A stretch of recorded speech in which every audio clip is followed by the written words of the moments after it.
Pessoal, capítulo de número 12 da carta de Paulo aos Romanos.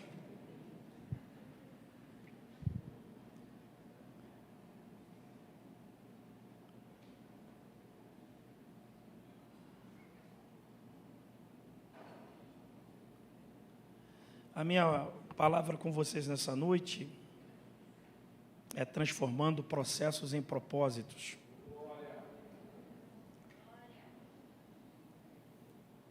É o texto conhecido, talvez seja um dos mais conhecidos da carta.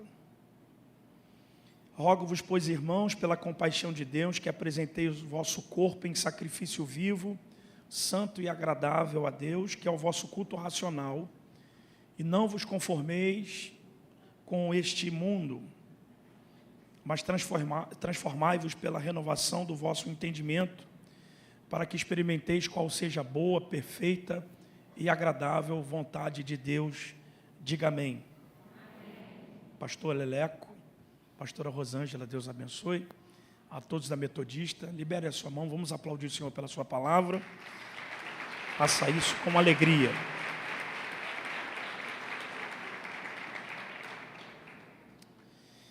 Tem tanta coisa para a gente falar nesse texto, e eu confesso que a gente poderia muito dividir essa mensagem em duas partes. Mas eu gostaria de falar somente as partes que eu julgo ser necessárias para falar nesse início de ano. Porque a gente cria uma expectativa gigantesca com coisas que podem mudar quando uma data de um calendário muda. Mas a gente precisa ter o entendimento de que não basta a gente mudar uma data de um calendário se a gente não transiciona a mente da gente. E talvez a maior dificuldade do cristão nesses dias é transicionar a mente. A gente tem facilidade de mudar a nossa roupa, de mudar a nossa autoimagem, nem sempre. Mas nós temos uma resistência gigantesca em transformar a nossa mente. O exemplo que a gente pode ter dessa transformação é Deuteronômio capítulo 11. Eu vou usar esse exemplo do Velho Testamento por causa do nosso tempo. O Senhor disse que no Egito, o povo, ele amassava o barro com o pé, comia pepino e cebola. Mas a terra pela qual eles iriam herdar, eles beberiam da água da chuva do céu. Então a diferença é gritante. Primeiro, Deus está dizendo para eles que o lugar para onde eles estão indo não tem nada a ver com o lugar de onde eles estão saindo. Mas para que eles chegassem no lugar para onde Deus havia prometido, eles precisavam transicionar a mente. E é simples entender isso. Segundo, para você comer pepino e cebola e amassar barro com o pé, você tem que olhar para baixo. Para beber da água da chuva do céu, você precisa olhar para cima. Então Deus não tinha dificuldade de tirar o povo do Egito, mas a dificuldade é tirar a voz de Faraó do coração do povo. Você vai ver que em todo o período que eles saíram recentemente do Egito, eles murmuravam contra Deus, tendo saudades do Egito, saudades da escravidão. Eles estavam livres, mas estavam com saudade de viver como escravos. Então a mente, na verdade, ela sempre vai ter saudade dos lugares que nós nos acostumamos a viver com eles. Hábitos antigos. Eu estava vendo esses dias na internet que está sendo desenvolvida dentro da neurociência, entre alguns cientistas, uma síndrome chamada Brain Rot. Eu não sei falar inglês, mas ele diz que é a síndrome do cérebro apodrecido. Essa síndrome do cérebro apodrecido é desenvolvida nos dias de hoje por causa da rede social. As pessoas estão engessando o seu raciocínio com preguiça de pensar, por isso se acostumarem em vídeos curtos. A gente fica com raiva quando alguém manda um áudio para a gente que tem mais de 1 minuto. E a gente não consegue ficar mais de 1 minuto assistindo um vídeo. Então os vídeos que têm mais engajamento são vídeos curtos, de 1 minuto. Mas isso vai treinando o nosso cérebro, fazendo com que haja uma nova trilha neural, fazendo com que a gente tenha preguiça de pensar.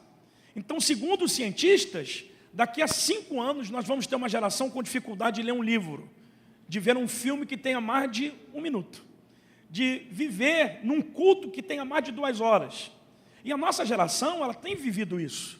Ela tem enrijecido o seu raciocínio, não pensando, e às vezes querendo algo de Deus poderoso do dia para a noite, quando na verdade a gente tem dificuldade de transicionar a nossa mente. Quando nós lemos Paulo falando à igreja de Roma, ele não está presente lá nesta igreja. Talvez ele tenha escrito essa carta estando em Corinto. Atos capítulo 20 vai falar sobre isso. E ele escreve essa carta para poder falar aos gentios e aos judeus que compunham essa igreja acerca dos seus desvios doutrinários e da influência que existia nessa igreja gigantesca no contexto da cultura, a cultura grega, da filosofia grega e todos os costumes do judaísmo, estavam influenciando essa igreja. Então ele escreve para poder corrigir esse desvio doutrinário, falando da graça, falando do amor de Deus. Por isso, essa carta ela é dividida em duas partes. Na verdade, nós vamos dividir ela em duas partes. Primeiro, é o período do primeiro capítulo ao capítulo 11, que Paulo fala acerca da doutrina, ele fala acerca dos princípios de Deus. Por isso ele usa muito questões do Velho Testamento, como Abraão, como algumas coisas do Velho Testamento. Mas do capítulo 12 até o capítulo 16, Paulo vai falar acerca de como se vive aquilo que estava baseado nos princípios de Deus. Então no capítulo 12, é um capítulo extremamente fantástico, porque ele começa dizendo que eles deveriam apresentar o seu corpo em sacrifício santo e agradável a Deus, que era o culto racional. Então está fazendo um contraste entre os sacrifícios que eram colocados no templo, que eram sacrifícios de animais, e Paulo está dizendo, agora os sacrifícios são vocês. Vocês precisam aprender a viver uma vida sacrificial. O entendimento da vida sacrificial é simples. A gente vive a cultura do voluntariado. Eu amo voluntariado, mas eu tenho algumas ressalvas, eu falo como pastor e com amor acerca do voluntariado. O voluntariado expressa o nosso entendimento que você não precisa fazer por obrigação. A gente faz por paixão, por amor, e é fantástico isso. Você não ter que ser constrangido no fazer. Quando a Bíblia fala acerca do voluntariado, existem diversos textos do voluntariado. Mas existe um texto que Deus quer que o povo traga uma oferta em Êxodo 25. Essa oferta deveria ser de uma forma voluntária.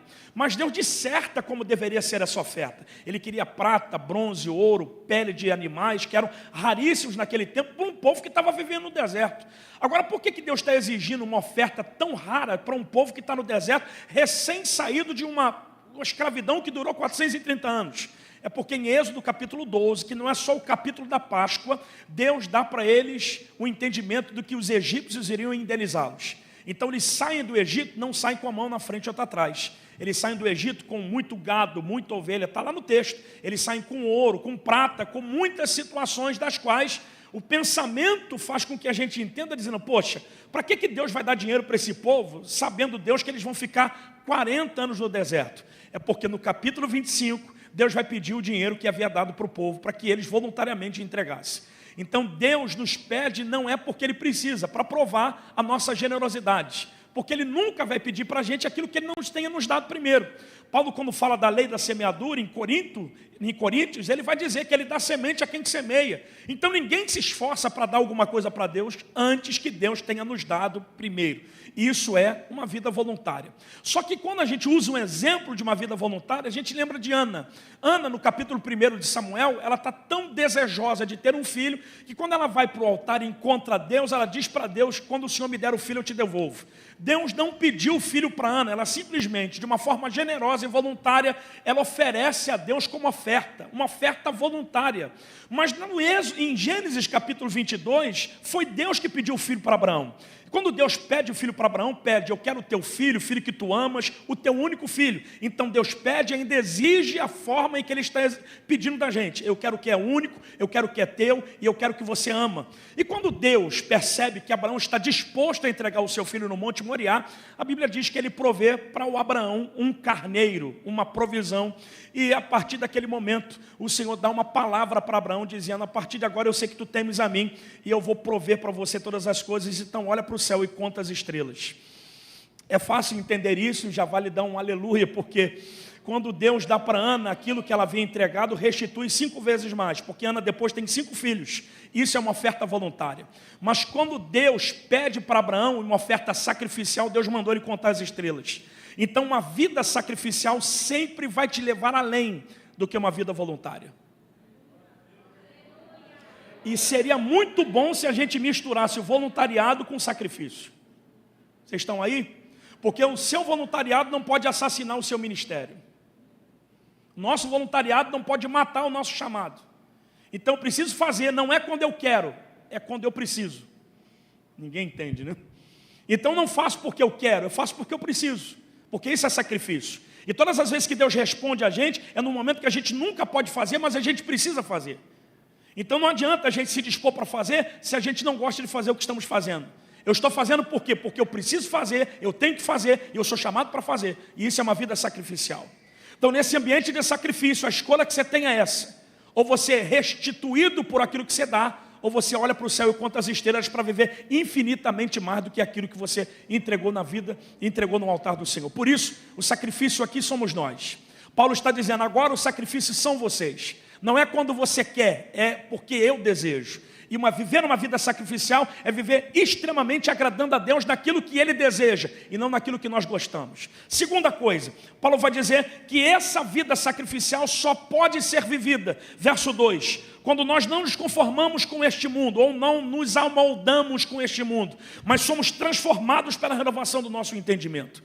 Esse problema aqui é fácil de ser entendido, porque a Bíblia fala que Deus ama o mundo de tal maneira que entregou o seu Filho unigênito para que todo aquele que nele crê não pereça, mas tenha vida eterna. Mas como é que Paulo está dizendo que agora nós não devemos nos conformar com o mundo que Deus ama? E a própria Bíblia vai dizer que nós não devemos amar o mundo e nem as coisas que nele existem. Então que mundo é esse que Paulo está dizendo? Que mundo é esse que Deus está dizendo? Existe o mundo de Deus e o mundo dos homens. E eu amo Deus porque Ele nos encontrou no mundo dos homens para nos transportar para o mundo de Deus. Então o mundo dos homens é o sistema que governa o mundo, que Deus não está nele, porque a Bíblia diz que o mundo jaz no maligno. Então nesse mundo governado pelo sistema de Satanás não é o mundo de Deus, mas Deus nos encontra nesse mundo governado por Satanás para nos transportar para o mundo dele. Por isso Deus te achou na bagaceira, Deus achou você no baile funk, Deus achou você no incêndio, Deus achou você no lugar que ninguém te encontrava, para poder te transportar para o mundo de Deus. Então aqui ninguém fez esforço por nada, foi Deus que se esforçou para te encontrar. Então se Deus nos tirou do mundo dos homens, nós não podemos ter saudade dos lugares de onde Deus nos tirou. Mas o problema não é Deus mudar a nossa geografia, é Deus mudar a sua mente, dá um sorriso. Porque Paulo não está dizendo que um anjo vai descer do céu e vai mudar você. Porque há uma diferença entre você se arrepender para batizar e você ser transformado para viver. Porque pelo arrependimento você se batizou, e até pelo arrependimento você tem até um ministério. Mas o problema é que a igreja não é vivida só de gente arrependida, é constituída de gente transformada. Por que existem muitos escândalos? Porque tem gente que até se arrepende, mas não é transformado. Por que existem muitas pessoas que têm o mesmo comportamento de lugares de onde eles vieram? Porque eles até se arrependeram, mas não foram transformados. E eu digo a vocês que ser transformado é mais difícil do que se arrepender. Porque tem gente que confunde arrependimento com remorso. Dá um aleluia. Então nessa ambiência, Jesus começa pregando sobre arrependimento. João Batista pregou sobre arrependimento. Mas o termo sobre arrependimento é metanoia. Metanoia é mudança de rota. Então eu estou caminhando para o caminho do inferno, encontrei Jesus, mudei minha rota. Eu estou caminhando para a bagaceira, encontrei Jesus, mudei minha rota. Eu estou caminhando para o ninho de Satanás, encontrei Jesus, mudei minha rota. Só que nessa mudança de rota, eu preciso ser transformado. Porque não adianta eu mudar a minha rota se eu não for transformado para chegar onde Ele me prometeu. Porque gente que não é transformada repete ciclos. E tem coisas que nós estamos repetindo porque a nossa mente não foi moldada. E mente que não é moldada repete histórias que não deveria repetir. Sumiu, aleluia. Então nessa ambiência, quando Paulo usa a expressão transformai-vos, ele usa a expressão metamorfos, que é literalmente uma borboleta que antigamente era uma lagarta. Então alguém diz que o evangelho não transforma, é porque não vive o evangelho de verdade. Porque existe muita lagarta que se transformou em borboletas. E é extremamente diferente, porque se você não perguntar a essa borboleta de onde ela veio, você nunca vai saber que um dia ela foi uma lagarta. Porque quem é transformado de verdade não tem resquício do lugar de onde veio. Se você não mostrar uma foto que você era cachaceiro, ninguém sabe disso. Se você não mostrar uma fotografia que você era da bagunça, ninguém vai acreditar nisso. Porque você não só se arrependeu, mas nesse caminho você foi transformado. Agora a transformação não é religião. Transformação não é frequência no culto. Transformação não é pular, gritar. Transformação não é ter ministério. Transformação é paixão. Dá um sorriso aí, me ajuda aí, gente. Leleco, dá um aleluia. Pastor, por quê? Quem um dia já foi apaixonado por alguém aqui, levante a mão. Os casados deveriam levantar a mão agora. Isso, obrigado. Ajuda aí. Quem já se apaixonou por alguém? Isso. Agora eu estou falando de paixão de fazer loucura. De mandar cartinha, levanta a mão. De vestir aquela camisa, love you. Levanta a mão. Vocês estão aí, gente? De botar a foto do namorado da namorada. Não é nem mais aquela foto, mas você botou para lembrar de quem ele era. Mas está tudo bem. Então, por amor a gente faz loucuras. Por amor a gente escreve carta. Por amor a gente mandava recado no Teletrim. Por amor a gente mandava recado no Nextel. Isso é só para quem está no pé na cova. Mas por amor a gente bota textão na rede social. Por amor a gente faz tudo. Então por quê? Que quando a gente ama uma pessoa, a gente muda comportamento? E por que não mudamos o comportamento quando a gente diz que amamos Jesus? Então comportamento não é campanha. Comportamento é decisão. Por isso que Romanos 12 é considerado por muitos especialistas uma nova trilha neural. E essa trilha neural condiz com os nossos hábitos. Porque o cérebro vai sendo treinado, o cérebro vai sendo adequado. O cérebro, porque na verdade o cérebro foi criado em escassez. O momento de escassez é o período em que você não sabe o que você vai fazer, mas você pensa em fazer alguma coisa. Por exemplo, faltou gás. Não tem dinheiro para comprar, o que você vai fazer? Vai acender uma fogueira. Mas sem o gás eu não vou ficar. Vocês estão aí ou não? Faltou carro, o que você vai fazer? Vai faltar aula? Não, eu vou a pé. Faltou gasolina, o que você vai fazer? Eu vou dar um jeito. Porque o cérebro é treinado para essa escassez. E esse é o problema da nossa geração. A geração que pega tudo fácil não consegue treinar o cérebro para criar. E se você não cria, você fica dizendo para a vida que não te favoreceu. Então não tem nada a ver com a cor da tua pele, não tem nada a ver com o lugar onde você mora, tem a ver com a forma em que você pensa. Por isso Romanos capítulo 12 não é Deus só transformando a sua mente, é Deus te dando também uma nova visão.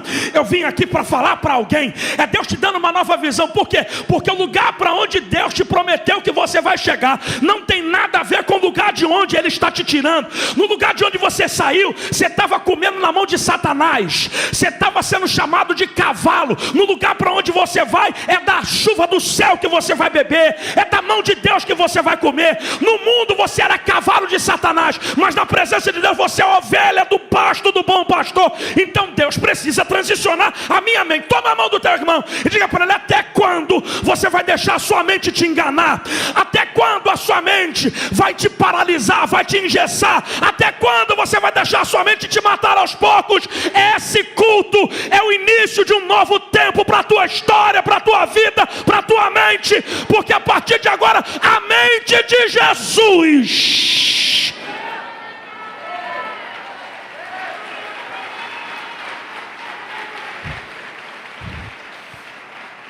Tome a mão de alguém e diga assim: se você quiser ser transformado, se prepare para viver um novo tempo. Agora, se não quiser ser transformado, se prepare para repetir os mesmos ciclos. Ciclo de 2023, ciclo de 2020. Tem gente vivendo na pandemia, meu irmão, a pandemia já acabou. Tem gente que já prosperou, mas está vivendo como se estivesse na miséria. Você já prosperou, então muda a tua mente. Não adianta Deus mudar a tua família, a tua casa, se você não muda a tua mente. Muda esse negócio. Você já tem um chamado, há algo de Deus sobre a sua vida, há algo de Deus na tua família. Já mudou tudo, agora muda você. Muda! Muda! Eu vim denunciar a tua mente doente, que você não pode ter saudade de coisas e lugares dos quais Deus te arrancou de lá. Porque se você tiver saudade de coisas e pessoas e lugares, é porque Deus é ineficaz para você. Você está dizendo que Deus não foi fiel contigo. Você está dizendo que Deus perdeu o controle da tua vida. Por isso, número 1, toda transformação, ela começa de dentro para fora, e não de fora para dentro. Sumiu, glória a Deus, né? Enquanto você está preocupado com a roupa da moda, o Espírito Santo está preocupado com o caráter que você precisa ter. Não, era para dar glória a Deus, mas está tudo bem. Bate na mão de alguém e diga: eu tenho um caráter de discípulo. Meu caráter é de submissão, porque só a submissão me dá autoridade. Diga: eu tenho um caráter de alguém que veio para servir e não ser servido. Eu tenho um caráter transformado para dar um glória a Deus. Mas o problema é que a nossa geração é a geração que está assassinando o seu potencial, porque não sabe o tesouro que carrega. E o tesouro que você carrega não está estacionado na garagem. O tesouro que você carrega é Provérbios 4:23, que de tudo que você tem que guardar, guarda teu coração, porque é dele que procede as saídas da vida. Se o diabo alcança teu coração, ele tem a sua vida inteira. Então, ao invés de transformar a sua aparência, transforma a sua mente. E diga para Satanás: eu sou a menina dos olhos de Deus, eu sou a coroa da criação, eu tenho um chamado. Eu estou enfermo, mas eu não sou enfermo. Eu estou no deserto, mas eu não sou do deserto. Eu estou preso, mas não sou prisioneiro. Eu tenho uma promessa de Deus. Levante a sua mão direita, diga assim: Deus não começa mudando cenários, diga, ele começa mudando mentalidades. Segure a mão do teu irmão, diga: se prepare para um choque de realidade.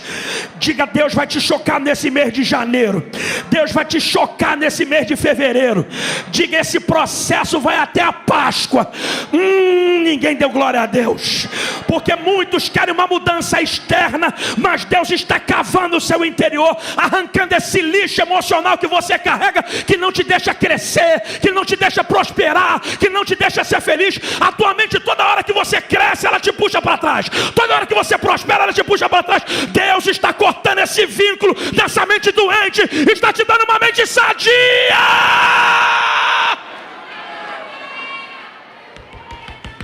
Ai! Aleluia! Pastor, por que eu preciso ter uma mente transformada? Porque só uma mente renovada gera atitudes transformadoras. Sorria. Se as suas atitudes são repetidas, mesmo você estando em outro nível de vida, talvez a sua mente não tenha sido transformada.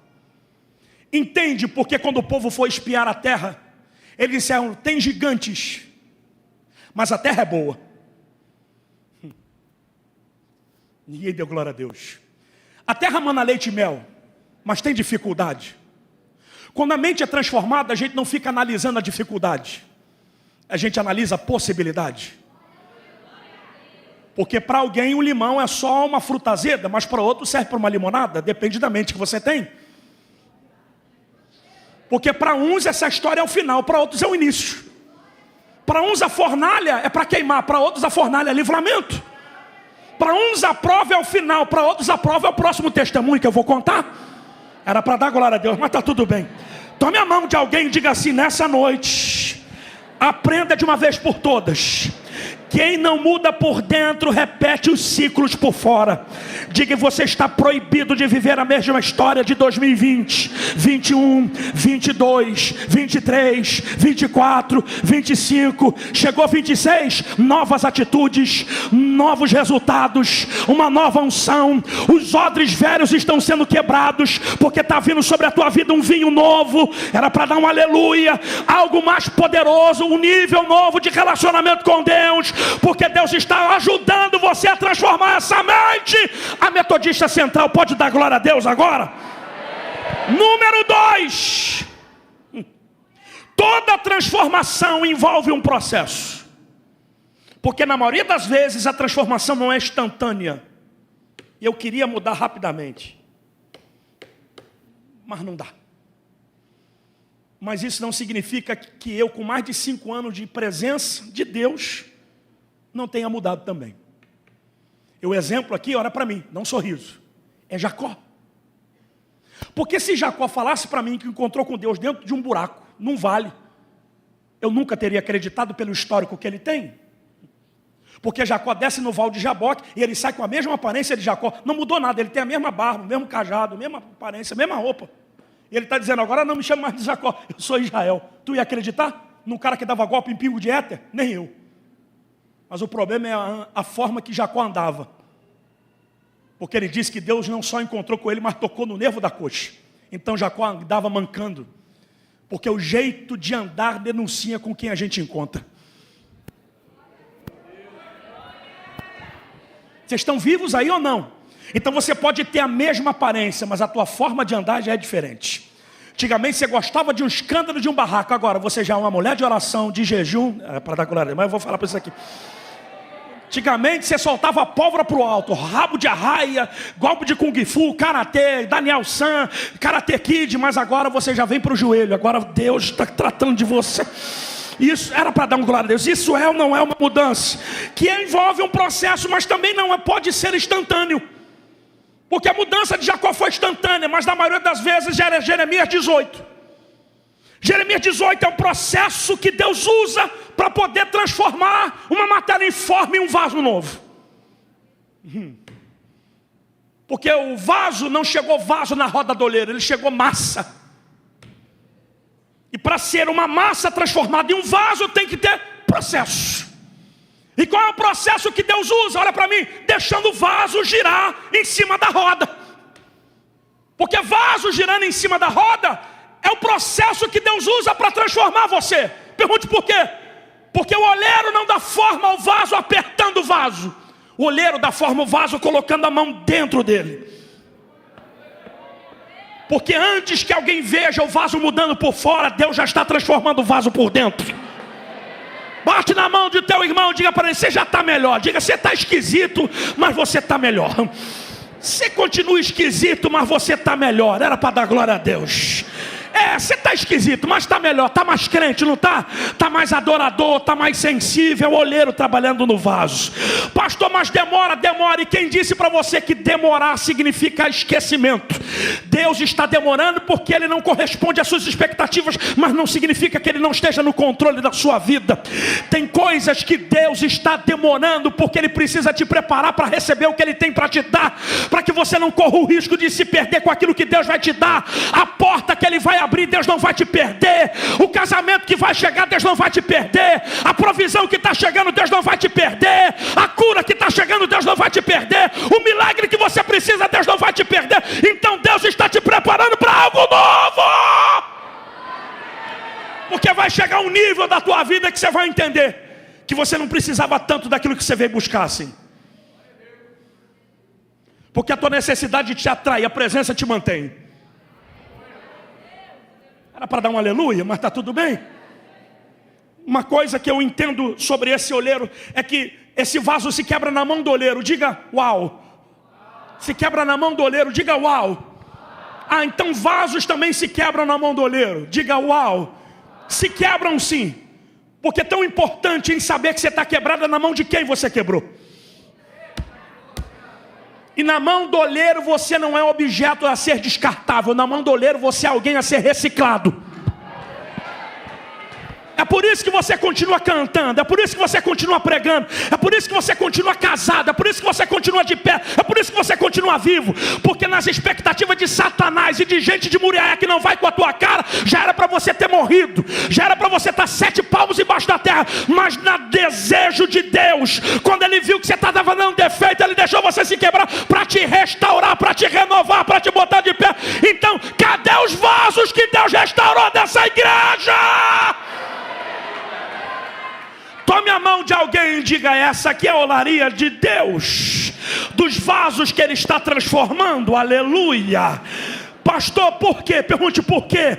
Porque aqui é o lugar dos vasos quebrados. Os vasos inteiros estão tirando férias no mês de janeiro da igreja. Os vasos inteiros chegam em janeiro, eles não querem saber de nada da igreja. Os vasos inteiros estão aí tirando uma onda na praia, curtindo uma cachoeira, mas os quebrados estão aqui. Eu estou quebrado, mas eu estou crente. Eu estou quebrado, mas eu vim adorar. Eu estou quebrado, mas eu quero me entregar. Tá bom, eu vou até tirar férias, mas depois que a guerra terminar, enquanto eu estiver nesse janeiro profético, eu estou na guerra, eu estou no culto, eu estou na aleluia, eu estou no glória a Deus. Cadê os vasos quebrados, mas que estão de pé na presença de Deus?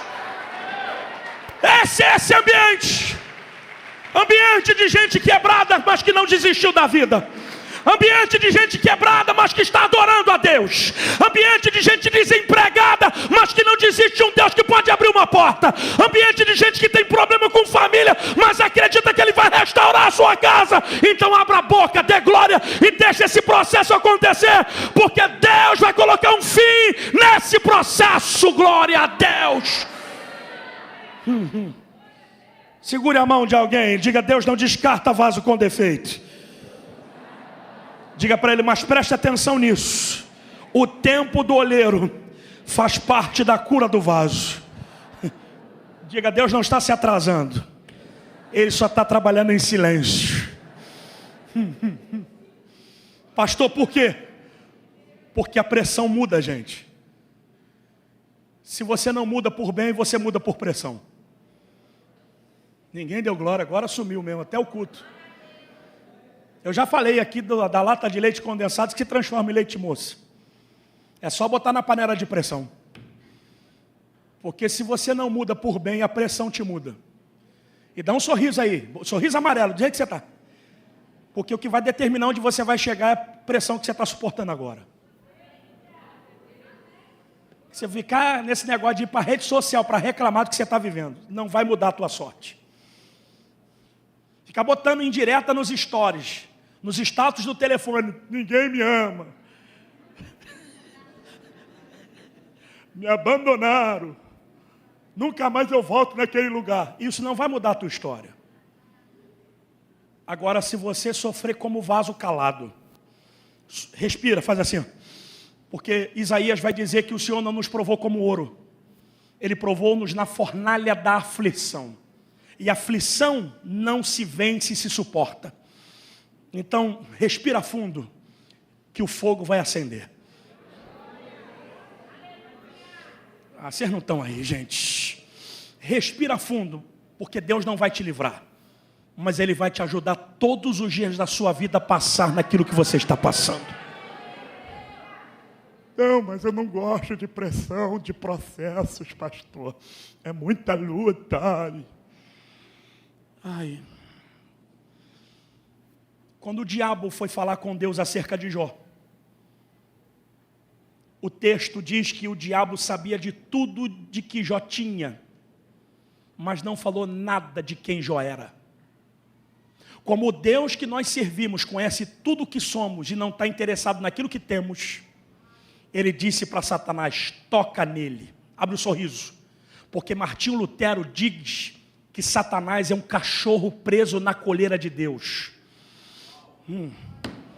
Então deixou Deus frouxo a coleira para tocar nos bens, mas não na integridade. Porque se nessa prova que você está vivendo, você não perdeu a tua integridade, a presença de Deus, Deus vai trazer tudo de volta novamente. Segura a mão dele e diga: aguenta firme, não desvia não. Fala: não volta atrás não. Fala: vai chorando, vai gemendo, vai dando glória, vai dando aleluia, porque esse vento vai passar, essa luta vai passar, essa adversidade vai passar, e você vai cantar o hino da vitória. Fala para ele: enquanto não chega o dia da tua vitória, vai ensaiando o hino que você vai cantar. Você não era para... Vou falar aqui para o Leleco. Vai ensaiando o hino que você vai cantar, mas vai suportando. Mas e o fogo da fornalha? Ele não vai apagar, não vai. Você vai cair lá dentro. Mas e o leão? Ele não vai matar, não. Você vai cair lá dentro. E a cruz? Ele não vai tirar, não. Você vai ser crucificado. Mas o problema não é o processo que você passa, é como você sai desse processo. Não é do jeito que você entrou, é da forma que você sair. Você era para dar um aleluia. Não é do jeito que começa, é do jeito que vai terminar essa história. E se você ama a Deus, Deus tem um controle do início, Deus tem um controle do meio, e Ele tem um controle do final. Nabucodonosor, Daniel capítulo 2, mostra a estátua nabucodonosônica, mas no pé da estátua, que era feita de barro, ele viu uma pedra que era tirada dos céus. E quem é essa pedra? É Jesus. É Jesus dizendo: vocês podem começar como homens, os reinos podem começar, as dinastias podem começar, os governos podem começar, mas a caneta da história está na mão do Deus que está sentado no trono. Estou dizendo para você que tudo está no controle de Deus. Então levante uma mão, levante a outra, abre o sorriso e dá um grito na cara de Satanás, dizendo: vai passar, Deus está no controle.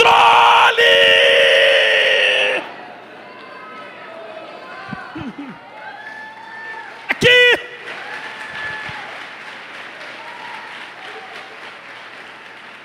Em último lugar,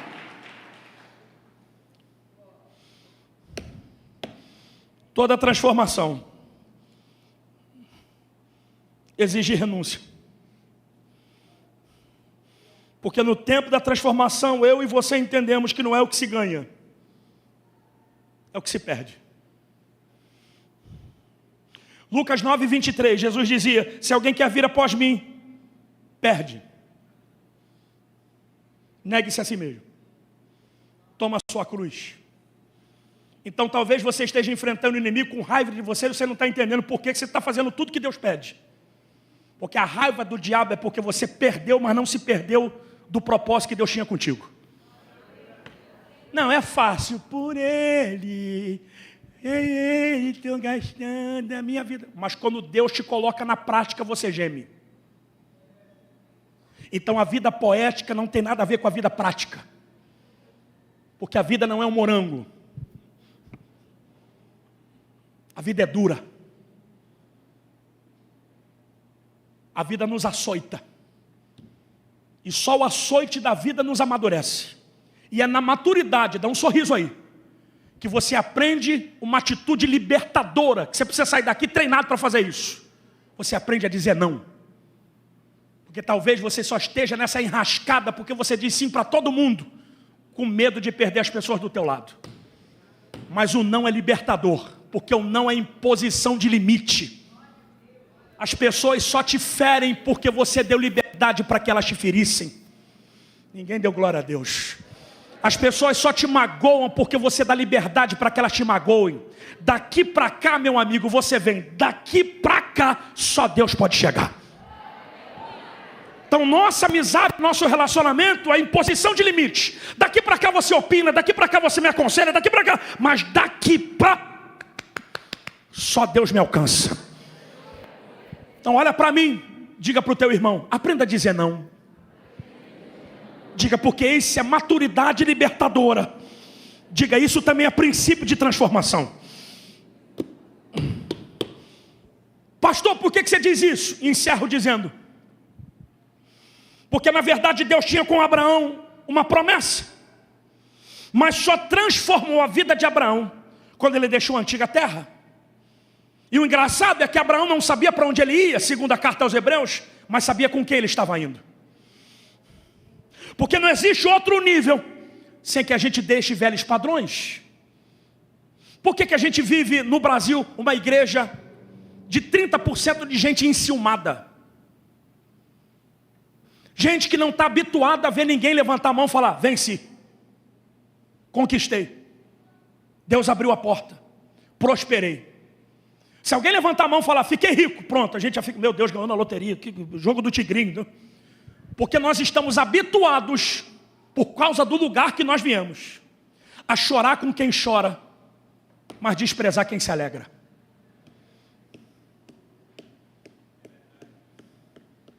A gente tem dificuldade de celebrar a conquista dos irmãos, porque talvez nós não estávamos lá no dia em que eles viveram o processo que viveram.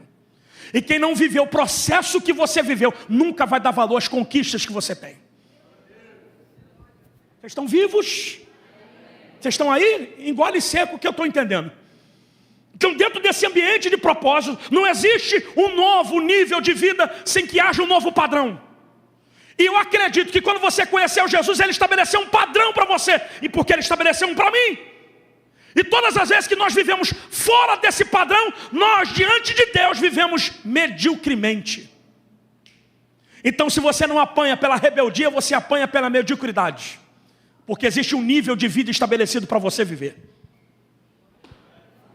Mas por que eu não consigo viver esse nível de vida? Porque a sua mente é preguiçosa. Você está sendo treinado pelo Reels do Instagram.